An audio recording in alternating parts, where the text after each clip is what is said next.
Nabi Sulaiman. Beliau adalah sosok nabi yang memiliki beberapa kesaktian. Bahkan sebagian ulama menyatakan bahwa di antara kesaktian Nabi Sulaiman terletak pada cincinnya. Para ulama tafsir berbeda-beda dalam menafsirkan Al-Quran surat Shad ayat 34. Namun yang paling menonjol dan mengundang perbedaan adalah perihal kisah jimat Nabi Sulaiman alaihi salam. Dalam kisah itu disebutkan bahwa setelah jin sukses mencuri jimat Nabi Sulaiman, maka jin menggagahi semua istri sang nabi selama 40 hari.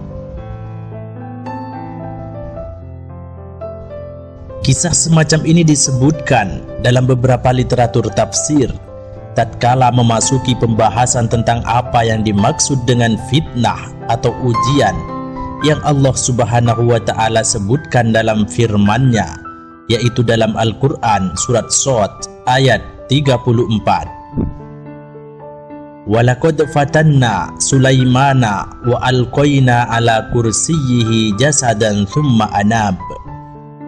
Artinya, sungguh kami telah menguji Sulaiman dan kami letakkan sebuah jasad di atas singgasananya, kemudian dia bertaubat.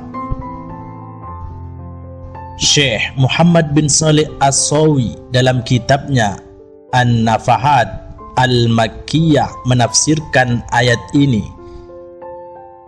Dan sesungguhnya kami telah menguji Sulaiman, kami telah mencobanya dengan suatu ujian, yaitu kerajaannya dirampas oleh orang lain.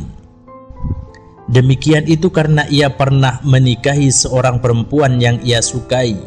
Hanya perempuan itu termasuk orang yang menyembah berhala tanpa sepengetahuan Nabi Sulaiman. Dan tersebutlah bahwa kebesarannya itu terletak pada cincinnya. Kemudian pada suatu hari ketika ia bermaksud untuk pergi ke kamar mandi, Nabi Sulaiman melepaskan cincinnya itu, lalu ia menitipkannya kepada salah seorang dari istrinya yang bernama Aminah. Sebagaimana biasanya, setelah ia pergi, tiba-tiba datanglah makhluk jin yang menyerupai Nabi Sulaiman. Kemudian jin itu mengambil cincin dari Aminah dan langsung memakainya. Dan kami dudukkan pada singgasananya sosok jasad, yaitu jin tersebut yang bernama Sakhr atau jin lainnya. Kemudian jin itu menduduki singgasana Nabi Sulaiman. Ketika itu juga ia dikelilingi burung-burung dan lainnya. Lalu muncullah Nabi Sulaiman dalam bentuk yang tidak seperti biasanya, yakni tanpa pakaian kebesaran. Ia melihat bahwa di singgasananya telah duduk seseorang. Kemudian ia berkata kepada orang-orang yang ada di situ, "Aku adalah Sulaiman." Akan tetapi orang-orang mengingkarinya. Kemudian ia kembali, yakni kembali dapat merebut kebesarannya setelah selang beberapa hari, yaitu setelah ia berhasil merebut cincin kebesarannya, lalu memakainya dan duduk di atas singgasananya kembali.